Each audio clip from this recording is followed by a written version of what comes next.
E já quero convidar o pastor Luciano Iscarião. Se eu não errei, é esse mesmo, né, pastor? Pastor, para aqueles que ainda não conhecem, é secretário executivo da Lerban, né, a nossa editora, a editora Batista Nacional. E eu vi que o pastor é muito bom para vender livros. Eu até cumprimentei ele, falei, pastor, dá vontade de comprar todos os livros. E também pastor adjunto da PIB, lá com o pastor José Carlos, não é isso? Então, é um prazer tê-lo aqui na comemoração desses 34 anos, viu, pastor? Obrigado. Eu agradeço a oportunidade. Obrigado, missionário Iron. Graças e paz, meus irmãos. Prazer estar com vocês, prazer estar aqui. Peço perdão aos irmãos, gostaria de ter chegado bem no início do culto, mas tive alguns contratempos para chegar em Goiânia, mas cheguei com a graça do Senhor e estou muito feliz de estar aqui. Sabe quando você tem aquela vontade de conhecer alguém ou algo, e quando você conhece você fica muito alegre? Pois eu tenho uma dupla alegria. Alguns anos atrás, quando eu lia os livros do pastor Éder, obrigado, meu irmão, o Espírito Santo e a Missão da Igreja, quando lia da Revelação à Vocação, e eu não o conhecia pessoalmente, eu falava, um dia eu quero conhecer esse pastor, um dia eu quero conhecê-lo, né? E você começa a admirar, né? E, poxa, tanta coisa em comum, tantos pensamentos e tal, dá vontade de conhecê-lo. E aí chegou o dia em que nós nos conhecemos. E aí vem aquela alegria muito grande de você conhecer alguém que você tinha vontade de conhecer, né? Nos tornamos amigos e hoje até trabalhamos juntos, né, nas instituições da CBN, e é um prazer muito grande. Pastor Éder, né, irmã Lúcia, tivemos o prazer também de conhecê-la, esteve lá em Brasília o pastor também, ministrando lá, e é um prazer, um homem de caráter, um homem dedicado à obra do Senhor, né? Coração missionário, um homem que a gente conhece, é uma referência também na nossa convenção nacional, não só no estado do Goiás, mas em todo o Brasil, para a nossa Jami, para os nossos missionários, né? E é motivo de muita alegria. E a segunda grande alegria é porque depois que eu me aproximei dele, que a gente ficou amigo, ele fala demais de vocês, gente. Ele fala demais. Aí a gente sempre conversava e dizia, não, lá na igreja, porque a gente começou assim, e a gente apoiava um missionário, e passou a ser assim, aí ele vai contando, aí vai dando aquela vontade de conhecer também. Foi dando aquela vontade de conhecer, e a última vez que nós conversamos lá no aniversário da CBN, lá em Anápolis, ele falou, a gente ficou sentado junto, não sei se ele lembra, ele falou muito sobre a igreja, e aí ficou no meu coração assim, vontade de conhecê-los. E aí, quando veio o convite para estar com vocês, eu falei, poxa, vou conhecer uma igreja que gerou no meu coração vontade de conhecer, né? E é muito bom estar aqui com vocês, estou com a minha esposa, a irmã Vanessa, e nossos filhinhos ficaram em casa, né? Dia dos Pais, complicado, né, irmão? Os dois entraram no carro e disseram, vai não, pai. Vai não. O meu menor de 5 anos disse, pai, eu quero ir para a África com você, mas não vai não. Não vai hoje não. Mas nós estamos aqui, estamos alegres, porque a gente sabe que essa igreja é uma igreja missionária, e essa igreja é uma igreja missionária porque o púlpito dessa igreja é missionário, o coração do pastor Éder é missionário.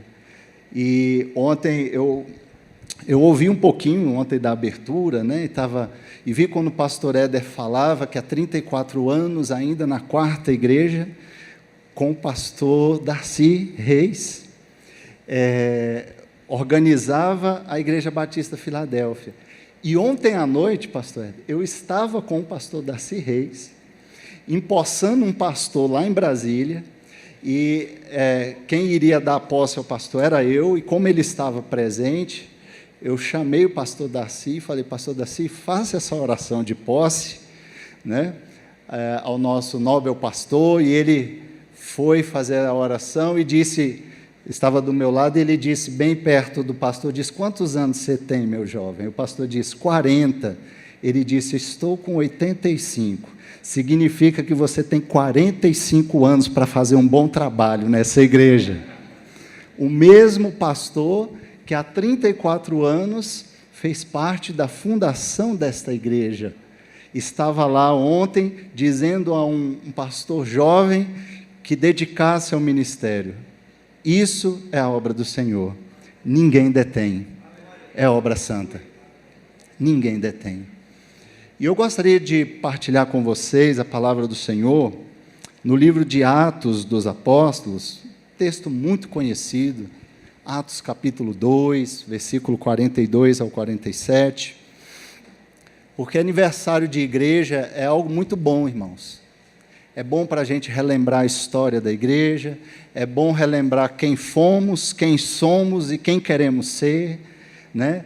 É momento da gente refletir sobre a vida da igreja. É muito bacana parar um pouco para pensar, relembrar aqueles irmãos que estiveram aqui primeiro do que nós, aqueles irmãos que oraram em momentos difíceis, aqueles irmãos que empenharam valores para levantar as paredes, ajudar nas campanhas, aqueles irmãos que choraram e oraram pelos missionários que a igreja enviava, e relembrar essas coisas pensando que hoje podemos continuar fazendo todas elas e fazer amanhã. Então, momento de aniversário da igreja é um momento muito interessante para a gente refletir.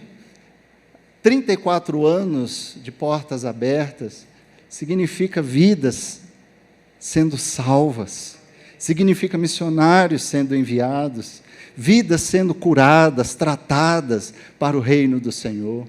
E isso não tem dinheiro que pague, isso não tem preço que pague. Essa é a obra do nosso Deus. E em Atos 2, 42, a palavra do Senhor diz, perseveravam na doutrina dos apóstolos, e na comunhão, e no partir do pão, e nas orações. Em cada alma havia temor, e muitos prodígios e sinais eram feitos por intermédio dos apóstolos. Todos os que criam estavam juntos, e tinham tudo em comum. Vendiam as suas propriedades e bens, distribuindo o produto entre todos, à medida que alguém tinha necessidade. Diariamente perseveravam unânimes no templo, partiam pão de casa em casa e tomavam as suas refeições com alegria e singeleza de coração, louvando a Deus e contando com a simpatia de todo o povo.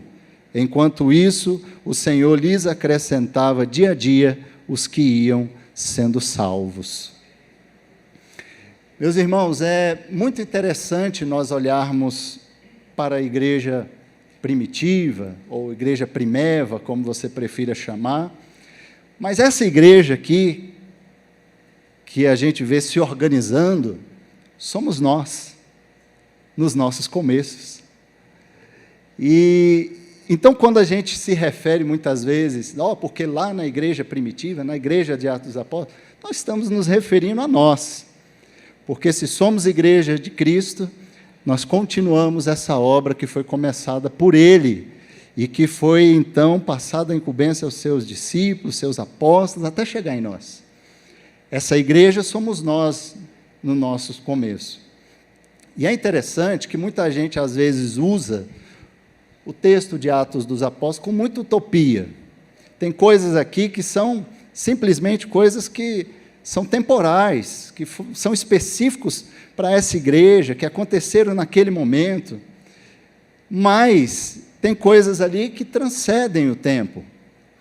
E por mais que algumas das questões aqui que aconteceram nessa igreja naquele período fossem exclusivamente por causa da praxis ou da própria dinâmica daquela igreja, naquele período, a grande verdade é que traz princípios que transcendem o tempo e que é importante a gente relembrar eles, pensar neles. A princípio, é muito importante a gente lembrar que Lucas, que é o autor também de Atos dos Apóstolos, quando ele, lá no final do Evangelho, A palavra de Jesus para os seus apóstolos é que eles permanecessem na cidade, aguardando até que do alto eles fossem revestidos de poder. E Lucas vai relatar isso no final do Evangelho, e começa logo o livro de Atos, capítulo 1, versículo 8, falando a mesma coisa, dando continuidade àquilo que ele havia escrito. E a mensagem de Jesus é: descerá sobre vocês o Espírito Santo, e vocês serão então as minhas testemunhas, disse o Senhor. Ou seja, não tem como pensar na igreja sem pensar no Espírito Santo. Não tem como pensar na igreja de Jesus sem pensar que por trás de tudo que a gente vê acontecendo na igreja tem a atuação do Espírito Santo. Eu até me arriscaria a dizer que o livro de Atos são atos do Espírito Santo. Atos de Deus, atos do Espírito Santo, atos do Espírito Santo através dos apóstolos, através dos discípulos, porque tudo é por Ele, tudo é para Ele e tudo vem dEle. E a Ele a honra, a glória e o louvor. É Ele, então, que capacita a sua igreja, e a gente vai perceber logo aqui no início do livro de Atos que essa promessa do Espírito Santo acontece, e aqueles homens que poderia se dizer que não eram capacitados por Deus, são cheios do seu Espírito, e se tornam então assim capacitados para fazer aquilo que Jesus ordenou: ser testemunhas, propagadores da palavra, propagadores do Evangelho, levar as boas novas. Porque nós conhecemos a história dos discípulos, vemos que eram homens simples, pescadores, iletrados, e nós vemos de repente que após aquele grande mover, estava reunido em Jerusalém homens, diz o texto bíblico, judeus de todas as partes debaixo do céu, de todas as nações conhecidas debaixo do céu. Estavam em Jerusalém por causa de uma festa, a festa de Pentecostes. E eles então em Jerusalém aguardando o acontecimento da festa. Foi naquela festa que Deus resolveu então derramar o Espírito Santo como promessa sobre aqueles discípulos que Jesus havia mandado ficar lá aguardando que algo ia acontecer. E ali então um grande mover de Deus. E algo maravilhoso acontece. Se você virar a página da sua Bíblia um pouquinho aí no capítulo 2, você vai perceber que no versículo 5 diz que estavam morando em Jerusalém judeus, homens piedosos, vindo de todas as nações debaixo do céu. Assim, quando se fez ouvir aquela voz, afluiu a multidão que foi tomada de perplexidade, porque cada um os ouvia falar na sua própria língua. Estavam atônitos e se admiravam, dizendo: vejam, não são galileus todos esses que aí estão falando? Então, como os ouvimos falar, cada um em nossa própria língua materna? Somos partos, medos, elamitas e os naturais da Mesopotâmia, Judeia, Capadócia, Ponto e Ásia, da Frígia, da Panfilha, do Egito e das regiões da Líbia, nas imediações de Cirene, e romanos que aqui residem, tanto judeus como prosélitos, cretenses e árabes, como os ouvimos falar sobre as grandezas de Deus em nossas próprias línguas.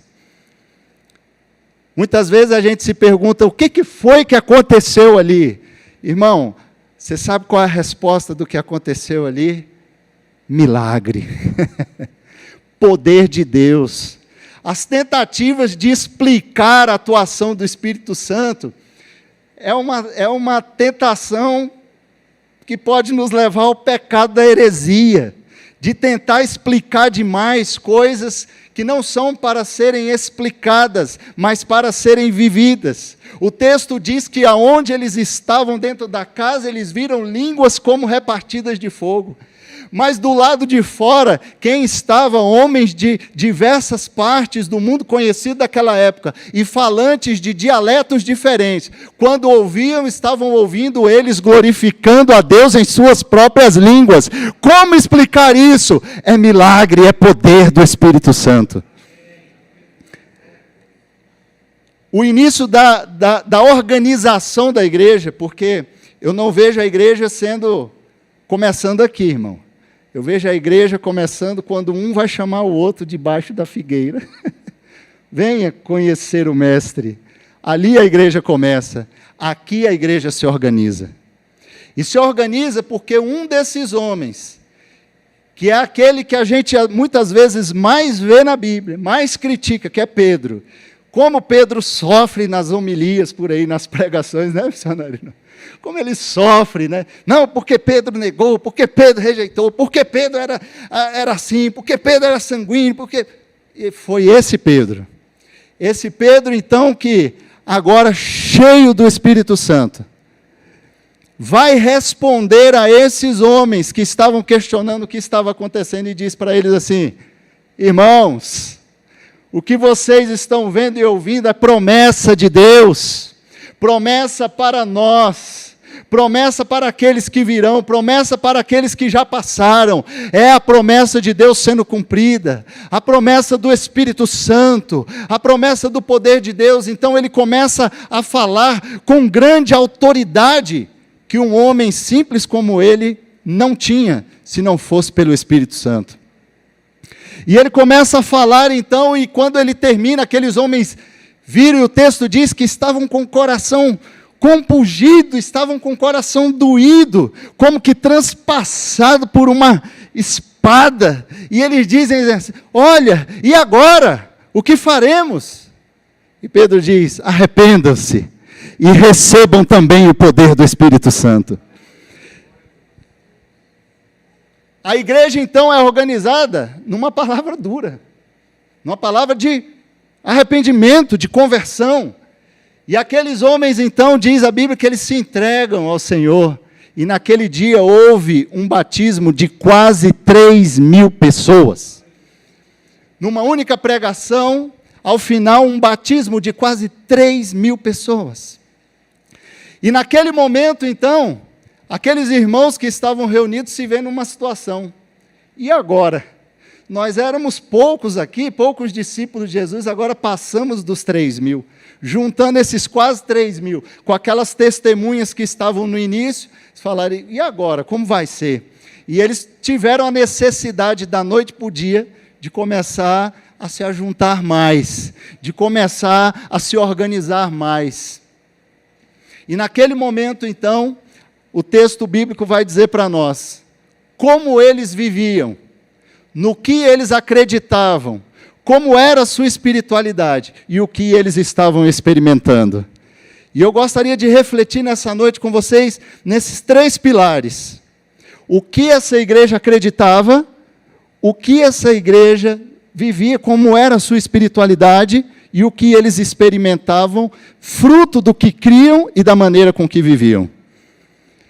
Perseveravam na doutrina dos apóstolos, diz a palavra do Senhor, na comunhão, no partir do pão e nas orações. Esta igreja, nós, no nosso início, ela tinha uma doutrina a qual ela se apegava. Sabemos que doutrina é ensino, mas todas as vezes que nós paramos para falar sobre doutrina, parece que a nossa mente é condicionada ao nosso estilo de educação, que é simplesmente teórico, aonde alguém fala e outros ouvem, e nós temos que aprender assim, dessa forma. Transmissão de conceitos. Mas a transmissão de conceitos, ela faz parte do ensino. Ela não é o ensino total. E esses homens perseveravam, diz o texto, na doutrina dos apóstolos. E quando nós paramos para pensar, qual era a doutrina dos apóstolos? É simples. A doutrina dos apóstolos era a doutrina de Cristo Jesus. tudo que eles tinham aprendido com Jesus, eles agora estavam ensinando. A doutrina dos apóstolos não era algo novo, não era algo inventado para aquele momento. Eles não estavam ali, olha, agora nós vamos ensinar vocês isso, isso. Não. Mas tudo aquilo que Jesus tinha transmitido para eles, eles estavam transmitindo agora para esses outros que estavam também se achegando ao Senhor. E como tinha sido isso? A escola de Jesus era a escola cotidiana, era a escola do discipulado relacional. Jesus ensinava através do relacionamento, e aqui tem 3 pontos importantes. A doutrina dos apóstolos, que a igreja perseverava nela, junto com a comunhão, no partir do pão, e esse no partir do pão é a ceia do Senhor, não é partir o pão como tem de casa em casa mais adiante no texto. Aqui é exatamente o sacramento que nós acabamos de participar, e nas orações. Então, irmãos, como Jesus ensinou os seus apóstolos, como ele ensinou os seus discípulos? Jesus ensinou eles através da comunhão. E o que era a comunhão de Jesus com seus apóstolos, com seus discípulos? Era exatamente algo que no dia a dia Jesus resolvia problemas junto com eles. Jesus recebia os problemas, partilhava com eles os problemas e junto com eles resolvia os problemas. Jesus juntamente com eles curava quem estava enfermo. Jesus juntamente com eles mostrava a respeito da provisão de Deus. Jesus juntamente com eles mostrava sobre os 2 caminhos, o da salvação e o da perdição. Jesus juntamente com eles ensinou a respeito de quando eles forem fazer a obra, saírem de 2 em 2, como Jesus ensinou lá para eles, para testá-los, mostrando para eles que o poder de Deus é uma amostra do poder de Deus na vida deles. Quando eles voltavam, Jesus então trazia para eles o conceito pela prática, ensinado através do discipulado relacional. Não era apenas o conceito que os rabis daquela época aplicavam no judaísmo para fazer prosélitos, ou seja, discípulos para si mesmo. Mas Jesus fazia isso mostrando para eles que quando eles também fizessem os seus discípulos, o fizessem para Deus e não para si mesmo. Porque em todo o tempo do ensinamento de Jesus, Jesus sempre falava que fazia aquilo porque bom era o Pai, porque eles eram do Pai, assim como ele mesmo também era do Pai. E Jesus ensinava através da comunhão. A comunhão era algo forte entre Jesus e os seus discípulos, ao ponto de que, em diversos momentos, por essa comunhão, Jesus então trazia conceitos do reino de Deus.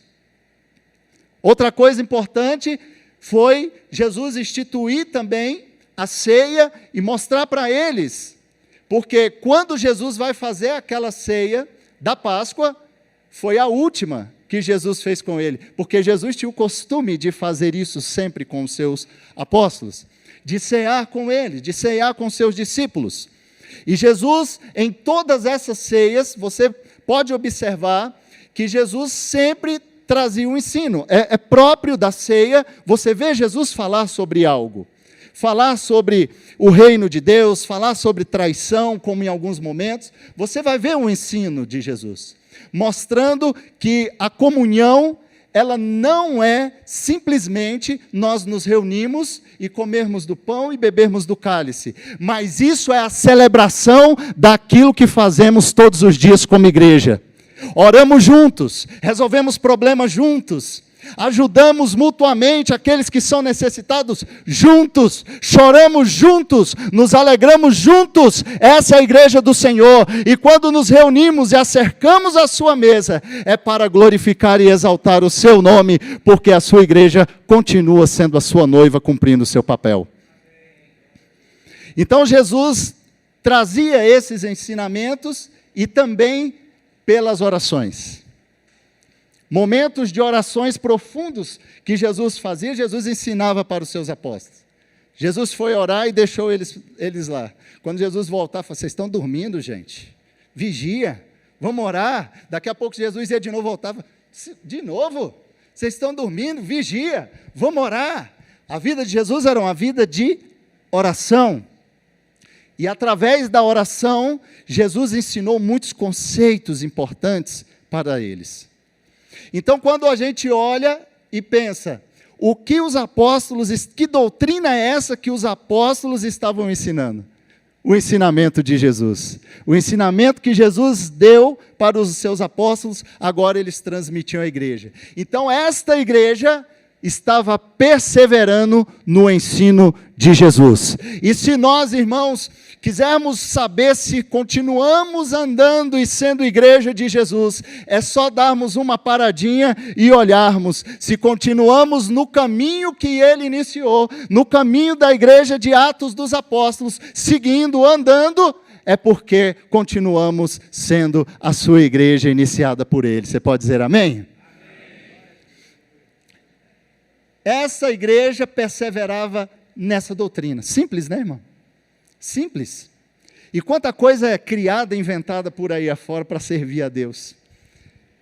Igreja, irmãos, é algo simples. A igreja é algo simples. As pessoas é que muitas vezes inventam coisa demais para a igreja, mas a igreja é algo simples.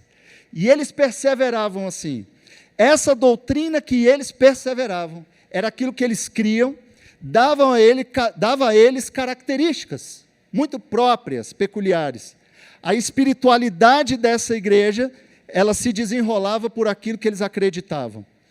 Em primeiro lugar, eu quero ver com você o versículo 43, uma característica da espiritualidade dessa igreja. Em cada alma havia temor. Em cada alma havia temor.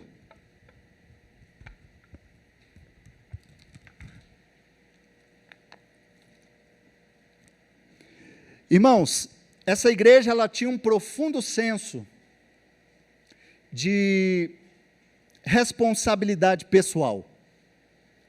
A palavra do Senhor nos fala que o temor do Senhor é o princípio da sabedoria. Esse temor do Senhor não era medo de Deus, não era o tremor, mas é bom que o temor seja seguido de tremor. A Bíblia fala isso, né? Temes a Deus, fazes bem, porque até os demônios temem e tremem na sua presença. O temor do Senhor é um profundo sentimento de reverência a Deus, ao ponto de que a pessoa que o teme tem receio de fazer certas coisas, até com medo, mas esse medo é o medo de desagradar a Deus. E essa igreja era uma igreja que tinha um profundo senso de temor, que provocava neles a responsabilidade pessoal. O que quer dizer isso, pastor? Cada um cuidar da sua própria vida. Cada um cuidar de si mesmo. Cada crente sabia a sua responsabilidade, suas orações, a sua maneira de andar, a sua maneira de vestir, a sua maneira de se conduzir na sociedade, na sua maneira de tratar e cumprir com os tratamentos, a sua maneira de fazer as coisas, pensando sempre que eles eram representantes de Deus, representantes de Cristo, representantes da igreja do Senhor. Então essa igreja era uma igreja que tinha temor. Em cada alma havia esse profundo senso de responsabilidade pessoal.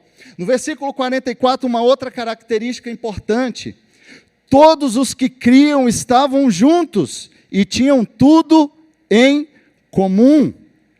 Todos os que criam estavam juntos e tinham tudo em comum. Vendiam as suas propriedades e bens, distribuindo o produto entre todos, à medida que alguém tinha necessidade.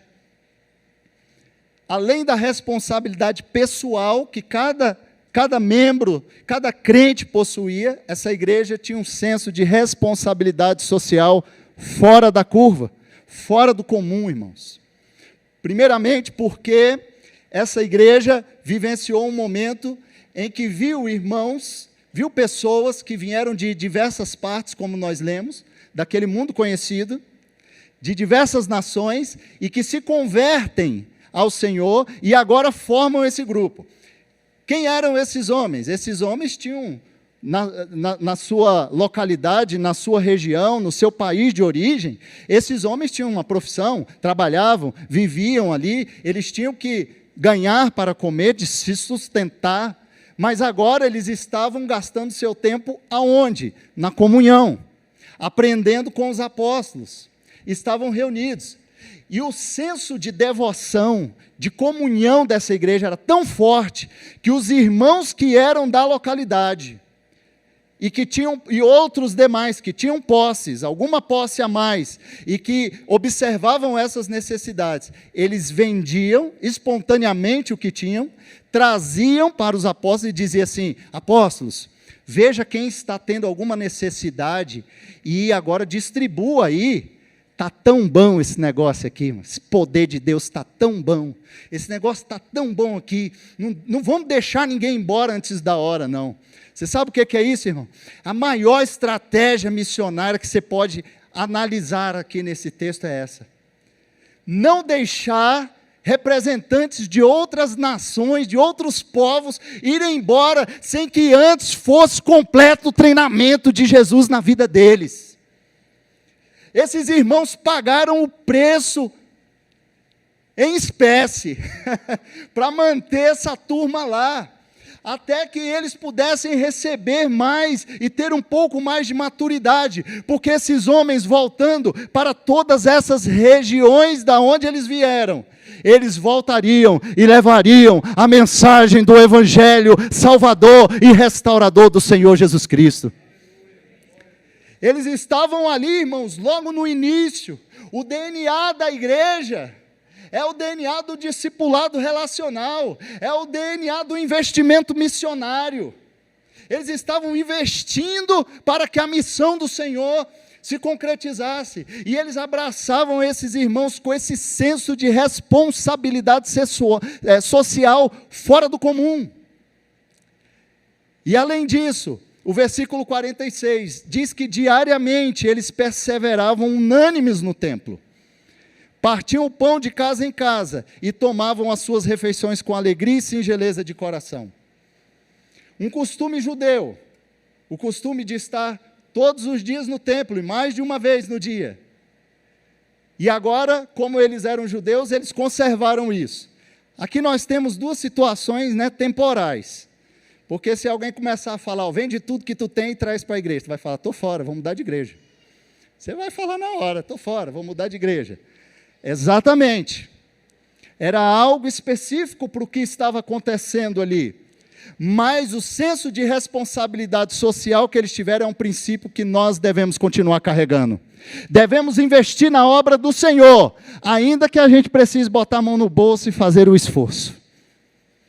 Precisamos cuidar, precisamos manter as portas da igreja abertas, as portas da missão abertas, precisamos continuar fazendo isso. Não podemos despedir as pessoas, sem que antes o Senhor cumpra aquilo que Ele precisa cumprir na vida delas. É um privilégio que nós temos, é uma honra que nós temos.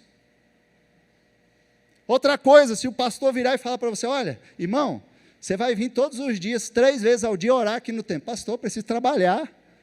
Ou seja, não vai dar, né? Não vai dar. Porém, irmãos, o princípio é claro para nós. Nos unirmos todas as vezes que pudermos para orar. Orar em casa e orar juntos. Orar no templo. A igreja precisa estar junta, unânime no templo. Quando a igreja ora, Deus faz milagre. Quando a igreja se aplica à oração, Deus faz milagre. Pedro foi preso. Pedro estava preso. A igreja se reuniu numa casa e começaram a orar. E eles estavam orando. Enquanto isso, o anjo foi lá, abriu as portas. Pedro saiu, chegou na porta, bateu. E aí alguém falou: quem é? Sou eu, irmã, Pedrão. A menina olhou, voltou e disse: acho que tem um fantasma. E ela voltou e disse: sou eu, irmã, sou eu mesmo, abre a porta. A irmã abriu a porta. Pedro entrou, a igreja ainda estava em oração. Os irmãos estavam em oração. Quando a igreja ora, irmãos, Deus faz milagre. Deus abre as portas. O Senhor rompe as barreiras. A providência chega. O milagre acontece. Porque é este Deus que nós servimos. Precisamos guardar esse princípio. Essa igreja era uma igreja equilibrada entre vida religiosa no templo e missão. Equilíbrio. Não eram demasiadamente muito religiosos, mas eles dividiam o tempo em consagrar-se a Deus, como todo bom judeu fazia. Mas o texto diz que eles diariamente iam para o templo, mas saíam de casa em casa para partir o pão com alegria e singeleza de coração. As suas refeições. E olha que estratégia maravilhosa, irmão. Partir o pão de casa em casa, fazer refeições com os irmãos. Aí você imagina, Zezinho se converteu, estava lá nessa igreja, feliz da vida, pegava o pão, ia lá no Manel, aí Manel, shalom, shalom, o que te traz aqui, que alegria é essa? Vim trouxe um pãozinho aqui para a gente tomar um cafezinho aí. Bora bater um papo? Bora. Então tá bom. E ele estava trazendo o pão. Ele estava convertido, o outro ainda não. E aí ele chegava, e como o costume do judeu era o seguinte, chegou o visitante ora e agradece a Deus. E ele já vinha trazendo o pão. Olha que coisa maravilhosa, irmão. Ô, Zezinho, você pode orar então agradecendo a Deus? É claro. E ele pegava o pão, e agradecia e partia o pão, como Jesus fazia. E com isso, comiam junto, não era a ceia, porque a ceia eles faziam junto, mas ceavam uma ceia ágape, uma ceia do amor, uma ceia da propagação do evangelho, e juntos ali ele partiu o pão, comiam juntos, com alegria e singeleza de coração. Essa era a espiritualidade dessa igreja, uma igreja que cria nos ensinamentos de Jesus, e por isso tinha responsabilidade pessoal, responsabilidade social e equilíbrio entre vida religiosa e missão. E o que essa igreja experimentou, e eu já estou encerrando. Essa igreja experimentou duas coisas fantásticas por causa dessa espiritualidade que eles tinham. A primeira delas a gente observa lá no versículo 43, porque essa igreja, cada alma havia temor, o texto diz, muitos prodígios e sinais eram feitos por intermédio dos apóstolos. Essa igreja era uma igreja que experimentava os sinais prodigiosos de Deus. Alguém disse assim, não, mas Deus só fazia essas coisas lá, não faz mais. Eu tenho dúvidas, irmãos, se essa pessoa que falou isso crê no Espírito Santo e crê naquele que começou essa obra. Porque aquele que era, ele continua sendo e será para todo sempre. Ele não mudou, nós é que mudamos. Ele continua o mesmo.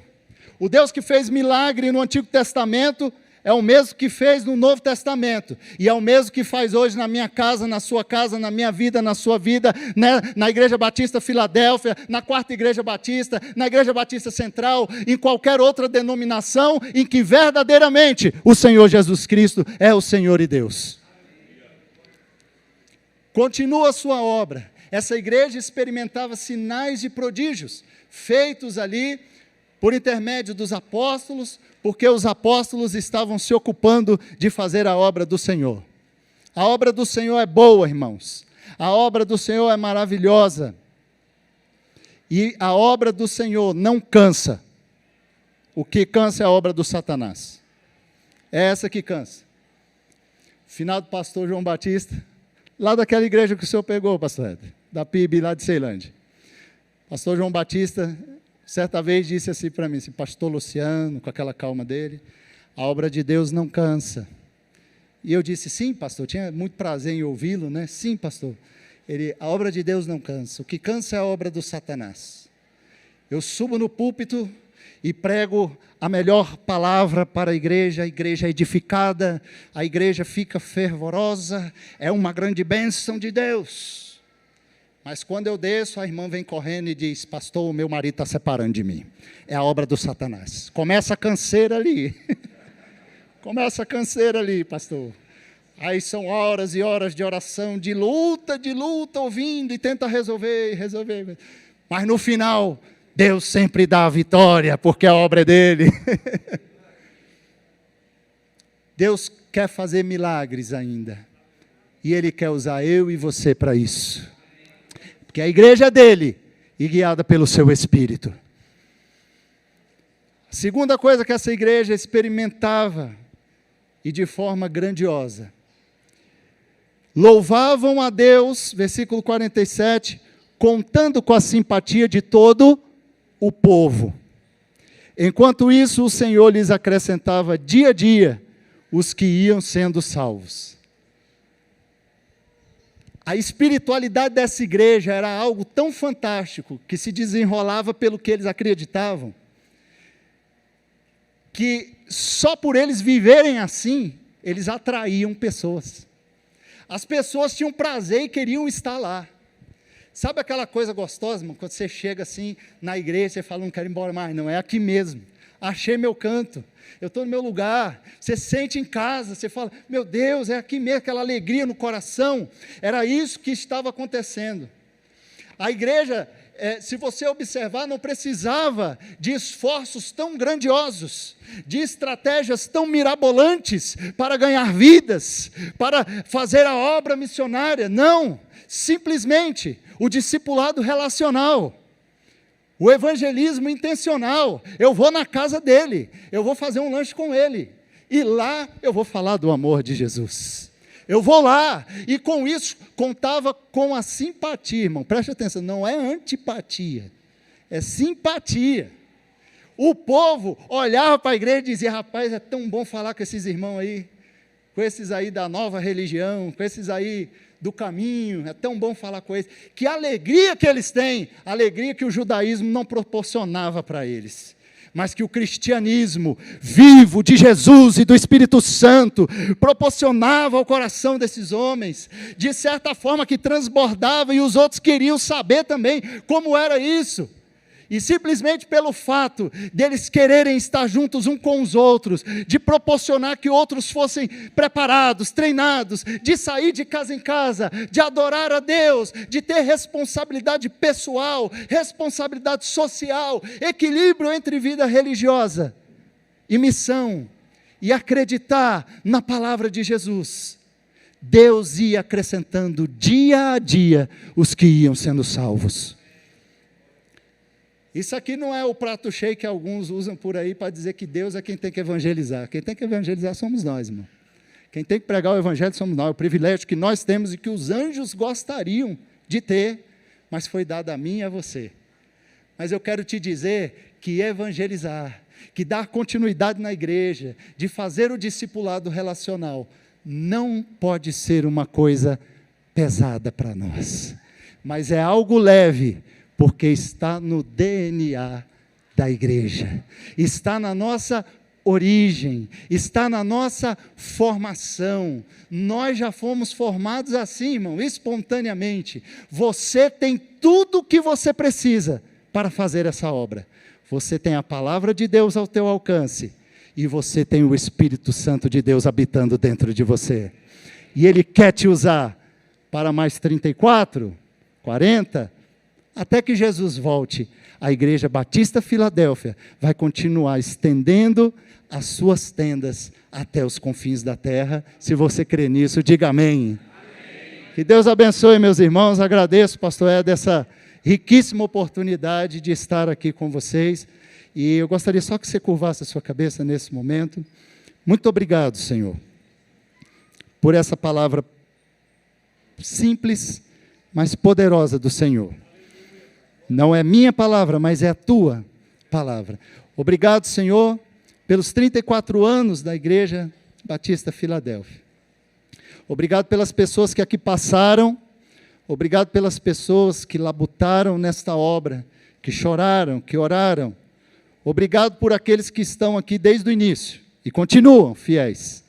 Obrigado por aqueles, ó Pai, que chegaram depois e continuam fazendo essa obra. Obrigado pela comunhão que o Senhor desenvolve neste lugar. Obrigado, Senhor, por nós sabermos e termos notícia, ainda de longe, do amor que essa igreja tem pela obra missionária. Pela comunhão, pelo carinho e o cuidado que tem dos seus missionários. Obrigado, Senhor, porque o Senhor tem permanecido essa obra de portas abertas.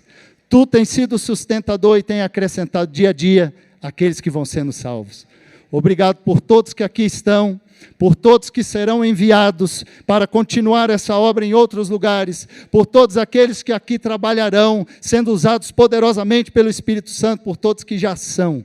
Obrigado pela vida do pastor Éder, da irmã Lúcia, por toda a diretoria desta igreja, por todos os obreiros. Muito obrigado pelo privilégio de estar aqui nesse aniversário de 34 anos, compartilhando com meus irmãos da palavra do Senhor. Eu te agradeço em nome do teu Filho Jesus Cristo. Amém. Graças a Deus. Missionário Iron. Deus abençoe.